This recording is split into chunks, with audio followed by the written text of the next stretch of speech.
आजकल दुनिया में एक बड़ा आम शब्द सुनने को मिलता है, हसल कल्चर। मतलब लोग सुबह उठने से लेकर रात को सोने तक बस एक अंधी दौड़ में शामिल हैं। हाँ बिल्कुल। और हर कोई बस अपना टारगेट पूरा करना चाहता है, अपनी किस्मत जैसे खुद लिखना चाहता है। वही ना, सब कुछ जैसे अपने कंट्रोल में रखना है हमें। पर नतीजा क्या होता है इसका? एक टाइम के बाद बस थकान, एक अजीब सा खालीपन। सही कहा। और फिर दिमाग में एक सवाल आता है कि आखिर ये सब किसके लिए कर रहे हैं हम? एग्जैक्टली।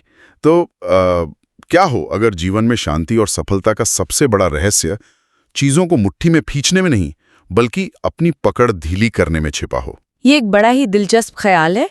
मतलब जीवन को एक युद्ध की तरह देखने के बजाय एक संगीत की तरह महसूस करना। हाँ, और आज की हमारी इस गहन चर्चा का विषय बिल्कुल यही है। हम एक ऐसे अद्भुत स्रोत का विस्तार से विश्लेषण करने जा रहे हैं जो इस आधुनिक मानसिक संघर्ष का एक बड़ा ही काव्यात्मक समाधान पेश करता है। और ये स्रोत है कि विशाल संग्रह से गीत संख्या 800। सही। और इस गीत की अहमियत को समझने के लिए इसके रचनाकार और इसके पीछे के विचार को जानना बहुत जरूरी है, जो हैं प्रभात रंजन सरकार। बिल्कुल। देखिए, उन्होंने 5000 से भी ज्यादा गीतों की रचना की, जिनमें संगीत, बोल और उनका दर्शन सब कुछ उन्होंने खुद ही घड़ा है। कमाल की बात है। ये कोई आम गीत संगीत का संकलन नहीं लगता। नहीं, बिल्कुल नहीं। अगर हम इस पूरे संग्रह को ध्यान से देखें तो ये भक्ति, प्रकृति के प्रति प्रेम और मानव मनोविज्ञान का एक बड़ा ही खूबसूरत मिश्रण है। हाँ, और खासतौर पर ये 800 नंबर का गीत जिसे आज हम डिकोड कर रहे हैं, वो एक तरह से इंसान की चेतना के विकास का एक पूरा नक्शा है। सही बात है। ये बताता है कि कैसे कोई व्यक्ति बाहरी दुनिया की उलझनों से निकलकर अपने भीतर के सबसे शांत हिस्से तक पहुंच सकता है। और यही बात इस चर्चा को इतना प्रासंगिक बनाती है।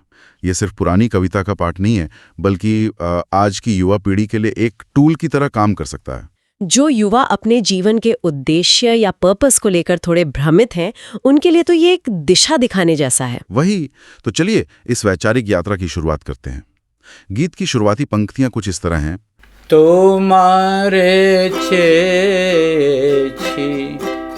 सुरे रूपे रगे, तुम्हारे छी अनुरागे, तुम्हारे छी सुरे रूपे रगे, तुम्हारे छी अनुरागे, तुम्हारे देखे छी मोहन सिंहरनी, तुम्हारे देखे छी मोहन सिंहरनी, भेसे छी तुम्हारी परागे। तुम्हारे चेछी शुरे रूपे रागे, जिसका सीधा अर्थ निकालें तो रचनाकार कह रहा है कि मैं उस परम सत्ता को, उस असीम ऊर्जा को सुर, रूप और राग में खोज रहा हूँ। सुर यानी धुन, रूप यानी आकार और राग मतलब रंग। और आगे कहते हैं तुम्हारे पियाछी अनुरागे, यानी अंततः उसे अपने गहरे प्रेम के माध्यम से पा लिया है। यहाँ सबसे रोचक बात यह है कि इसमें एक बड़ा दिलचस्प विरोधाभास नजर आता है। कैसा विरोधाभास? देखिए, आमतौर पर जब हम अध्यात्म की बात करते हैं तो सिखाया जाता है कि ये भौतिक दुनिया एक मोह माया है। आंखें बंद करो, इंद्रियों को वश में करो और दुनिया से कट जाओ। अरे हाँ, ये तो है। पर यहाँ तो शुरुआत ही दुनिया की सुंदरता को गले लगाने से हो रही है। यही वो बिंदु है जहाँ ये दर्शन परंपरागत वैराग्य से एकदम अलग और बहुत ही सकारात्मक हो जाता है। चलिए इसे थोड़ा विस्तार से समझते हैं। ये तो ऐसा है जैसे कोई संगीतकार या चित्रकार ब्रह्मांड की सुंदरता को एक कैनवस पर उतारने की कोशिश कर रहा हो। बिल्कुल सही उदाहरण दिया आपने।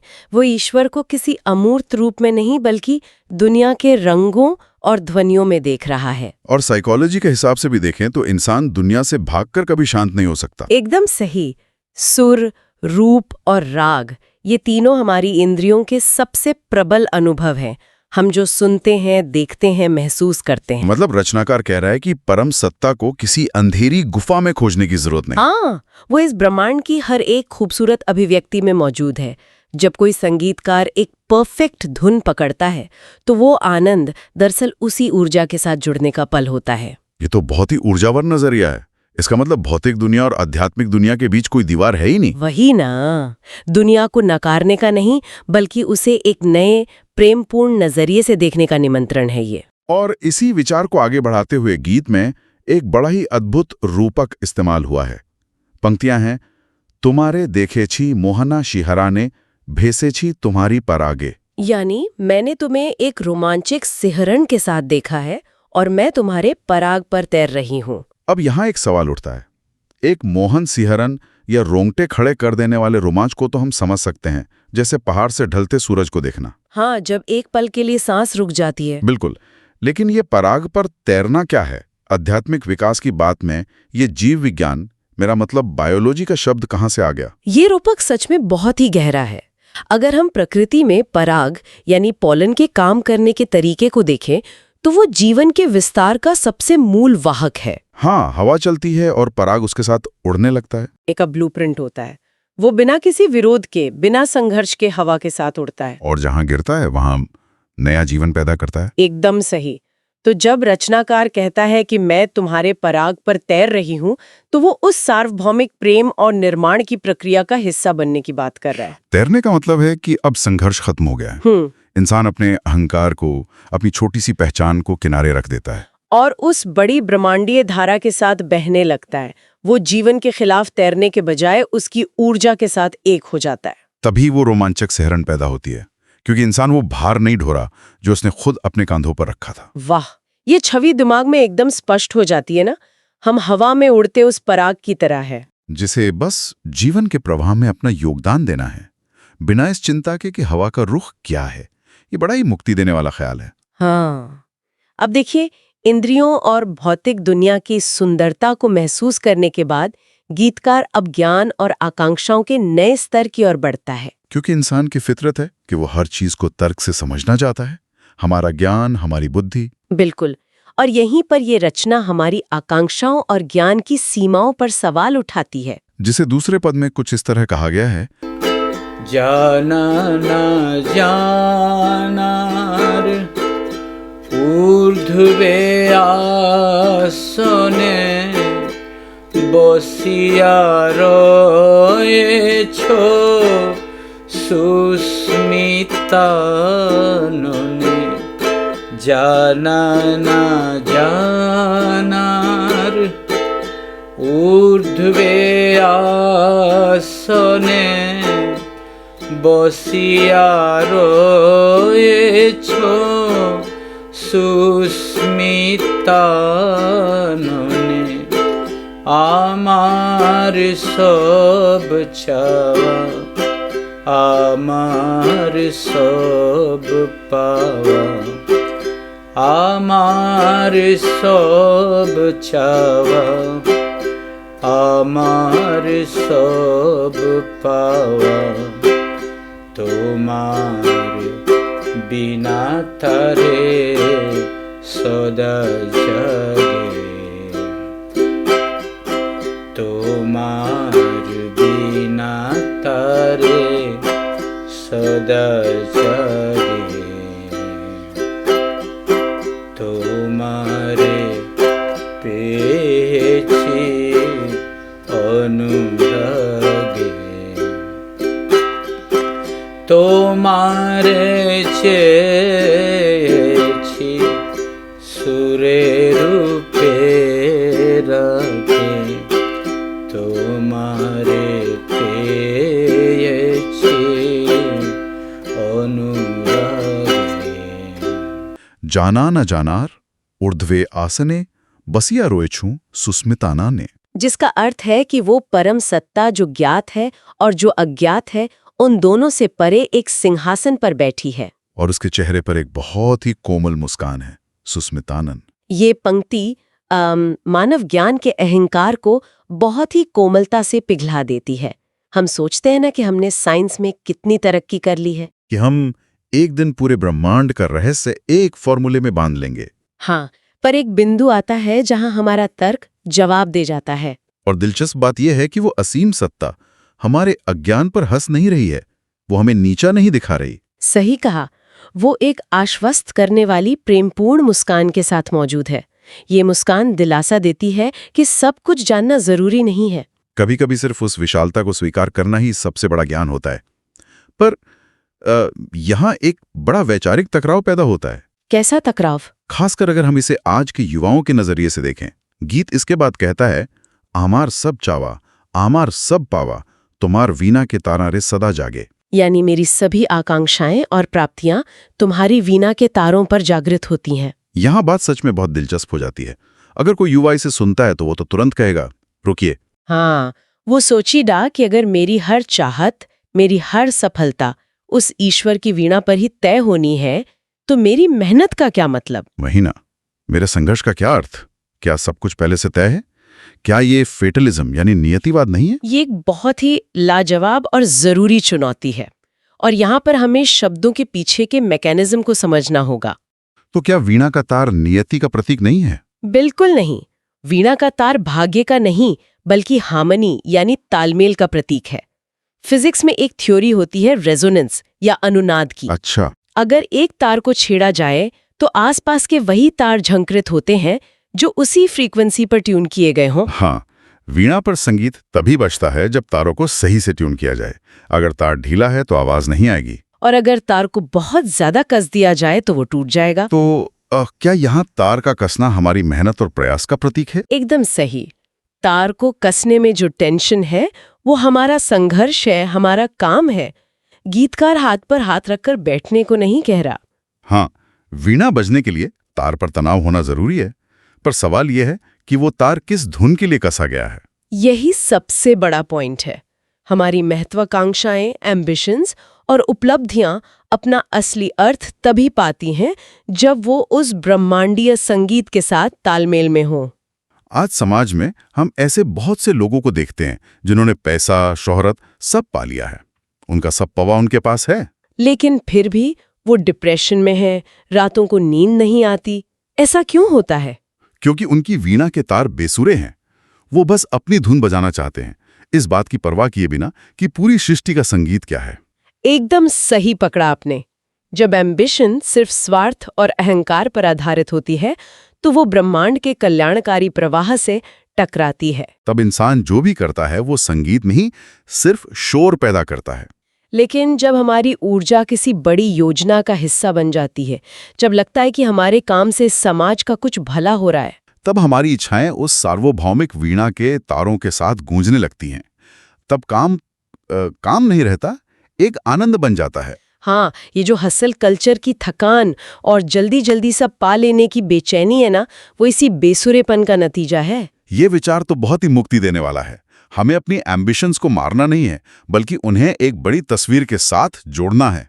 और जब इंसान ये समझ जाता है कि उसकी सफलता एक बहुत बड़े संगीत का छोटा सा हिस्सा है, तो उसका मैं या अहंकार पिघलने लगता है। वो समझ जाता है कि वो पूरे वाद्ययंत्र का मालिक नहीं, बल्कि सिर्फ एक तार है। हाँ, और ये एहसास हमें एक नए भावनात्मक स्तर पर ले जाता है। यहाँ दर्शन अपने चरम पर पहुँचता है, जिसे हम पूर्ण समर्पण कह सकते हैं। ये हार मानने वाला समर्पण नहीं, बल्कि सच्चाई को पहचानने वाला समर्पण है। बिल्कुल। जिसके बाद की पंक्तियां इस भावना को बहुत सुंदरता से बताती हैं। तुमी जे आमार अति अपना, तुमी जे आमार अति अपना, तुमी छाड़ा मोर केहू नहीं यार, तोमार देव मने, तोमार देव प्राणे, आमार अनुभूति कृपा मांगे, आमार अनुभूति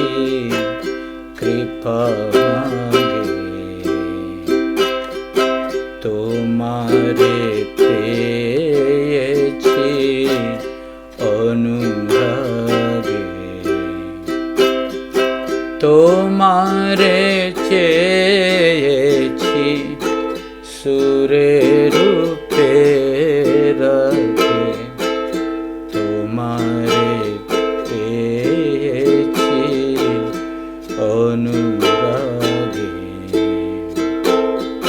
তোমারে পেয়েছি অনুরাগে তোমারে তুমি ये आमार अति आपनार। तुम्ही छाड़ा मोर क्यों होना ही यार, मतलब तुम मेरे सबसे करीबी हो, तुम्हारे बिना मेरा कोई नहीं है। आम दुनिया में जब कोई कहता है कि मेरा कोई नहीं है तो वो एक बहुत हताशा और लाचार स्थिति लगती है। हाँ, दुनियावी रिश्तों में तो लोग सुरक्षा खोजते हैं, पर आध्यात्म में शायद ये परम स्वतंत्रता है। सही कहा। इंसान उम्र भर बाहरी चीजों में सुरक्षा ढूंढता है, पर चेतना के इस स्तर पर वो समझ जाता है कि भौतिक चीजें तो बदलती रहेंगी। तो तुम्हारे बिना मेरा कोई नहीं है कहना अकेलेपन का रोना नहीं है, ये उस सबसे स्थायी रिश्ते की पहचान है जो हमारा उस ऊर्जा के साथ है। ये डर से नहीं, बल्कि एक असीम भरोसे से पैदा हुआ एहसास है। और इस भरोसे का सबसे खूबसूरत रूप हमें गीत की अंतिम पंक्तियों में मिलता है। मुझे लगता है ये पूरी चर्चा का सार है। वो कौन सी पंक्तियां हैं? तोमार देवा मन, तोमार देवा प्राणे, आमार अनुभूति कृपा मांगे। यानी तुम्हारे दिए हुए मन और प्राण से मेरी ये अनुभूति तुम्हारी कृपा मांगती है। अगर हम इसे व्यापक संदर्भ में देखें तो रचनाकार ने एक बहुत ही जटिल विचार को सरल शब्दों में पिरो दिया है। हाँ, जब हम प्रार्थना करते हैं तो एक सूक्ष्म अहंकार होता है कि मैं प्रार्थना कर रहा हूँ, पर यहाँ रचनाकार चेतना के उस स्तर पर है जहाँ वो मैं पूरी तरह से खत्म हो चुका है। वो स्वीकार कर रहा है कि प्रार्थना करने का मन और दिल भी उसी परम सत्ता का दिया हुआ है। देने वाला भी वही है और मांगने का साधन भी उसी का है। इसे समझने के लिए हम एक बड़ा ही सरल सा उदाहरण ले सकते हैं। हाँ, बताइए। मान लीजिए एक छोटा सा बच्चा है, फादर्स डे आने वाला है और वो अपने पापा को एक खूबसूरत तोहफा देना चाहता है। अब उसके पास तो पैसे हैं नहीं, तो वो क्या करेगा? अपने पापा से ही मांगेगा। वही ना, वो सीधा पापा के पास जाता है, जिद करके 100 रुपए मांगता है, फिर उसी पैसे से उनके लिए एक प्यारा सा कार्ड खरीदता है और आकर बहुत ही प्यार से वही तोहफा उन्हें भेंट कर देता है। हाँ, और सोचिए, पिता को भी बहुत अच्छी से पता है कि पैसे उसी की जेब से गए हैं, पर उस बच्चे का वो भाव उस तोहफे को सबसे अनमोल बना देता है। कितना सुंदर उदाहरण दिया आपने। इस गीत में भी आध्यात्मिक साफक बिल्कुल उसी बच्चे की स्थिति में आ गया है। वो कह रहा है कि मेरे पास अपना कहने को कुछ है ही नहीं, ये मन और ये प्राण सब तुम्हारा ही दिया हुआ 100 का नोट है। बस इन्हीं उपकरणों का इस्तेमाल करके मैं तुम्हारी कृपा को महसूस करना चाहती हूँ। इस भाव से हर तरह की हीन भावना जड़ से खत्म हो जाती है। सही बात है, हम इस ब्रह्मांड से अलग थलग पड़े हुए अनाथ जीव नहीं हैं। और इस स्तर पर आकर प्रार्थना का मतलब कुछ हासिल करना नहीं रह जाता। आमर अनुभूति कृपा मांगे का अर्थ है बस उस प्यार को महसूस करना। यहाँ सिर्फ कृतज्ञता बचती है। तो अगर हम इस पूरी वैचारिक यात्रा को एक साथ देखें तो ये कितनी तार्किक प्रोग्रेस है। हमने शुरुआत की बाहरी सुंदरता से, सुर, रूप और रंग से। फिर हम थोड़ा भीतर आए, अपनी बुद्धि और एम्बिशन की तरफ, जहां हमने वीणा के तारों को ट्यून करना सीखा ताकि शोर न बने। और अंत में सबसे गहरे आंतरिक बिंदु तक पहुंचे जहां पूर्ण समर्पण और कृपा की अनुभूति है। बिल्कुल। प्रभात संगीत 800 का ये पूरा ढांचा किसी को निराशा की ओर नहीं ले जाता। ये लगातार आगे बढ़ने और एक ऊर्जावान जीवन जीने की प्रेरणा देता है। आज के समय में जहां इन्फॉर्मेशन की इतनी भीड़ है, ये विचार हमें एक जरूरी ठहराव देता है। हाँ, ताकि हम याद रखें कि सफलता बाहरी चीजों में नहीं, बल्कि ब्रह्मांड के साथ हमारे तालमेल में है। और इसी तालमेल और संगीत को अगर हमें प्रैक्टिकल दुनिया में लाना है, ताकि ये दुनिया सबके जीने के लिए एक बेहतर जगह बन सके, जहां खुशी और न्याय हो, तो वहां हमें सामाजिक स्तर पर भी अपनी वीणा को ट्यून करना होगा। एकदम सही। और इस दिशा में प्राउट यानी प्रोग्रेसिव यूटिलाइजेशन थ्योरी के बारे में और जानना बहुत फायदेमंद हो सकता है। बिल्कुल। प्राउट समाज को प्रगतिशील बनाने का एक बड़ा ही व्यावहारिक दर्शन है। हाँ, अगर लोग इसे डीपली समझना चाहते हैं तो वो प्राउड स्टडी सर्कल ज्वाइन कर सकते हैं और साथ ही सद्विप्रास मूवमेंट यूट्यूब चैनल से भी जुड़ सकते हैं। क्योंकि असूलों को समझना और उन्हें दुनिया में उतारना, यही तो हमारे तारों की असली हार्मनी है। सृष्टि के संगीत में सब अहम है। सही कहा। एक वाद्य यंत्र का कोई भी तार महत्वहीन नहीं होता। तो सुर और रूप से शुरू होकर वीणा के तारों से गुजरते हुए इस विस्तार से चर्चा को अब हम यहीं विराम देते हैं। पर जाने से पहले उस एक आखिरी विचार पर आते हैं जो इस पूरी आपसी बातचीत से निकल कर आया है। बिल्कुल। आज हमने समझा कि ये जीवन एक विशाल वीणा है और हम सब उसके तार हैं। हमारे मन और प्राण उसी परम सत्ता के दिए हुए हैं। तो ध्यान देने वाली बात यह है कि जब आज का दिन खत्म हो तो हम अकेले में खुद से पूछें, आज दिन भर हमारी भागदौड़ से, हमारे विचारों और कर्मों से हमने कौन सा संगीत पैदा किया? क्या हमारी एम्बिशंस ने सिर्फ एक कान फोड़ू बेचैन करने वाला शोर पैदा किया, या फिर हमारे कर्म उस ब्रह्मांडीय लय के साथ इतने शानदार तालमेल में थे कि हमने एक ऐसा मधुर राग छेड़ा जो इस दुनिया को कल से थोड़ी और खूबसूरत जगह बना गया? ये वाकई एक बड़ा ही गहरा सवाल है सोचने के लिए। इसी विचारोत्तेजक सवाल के साथ हम आज की इस चर्चा को समाप्त करते हैं। अपनी चेतना के विकास की यात्रा जारी रखिए और अपने जीवन की वीणा के तारों को हमेशा सही धुन में ट्यून करते रहिए। बाबा नाम केवल बाबा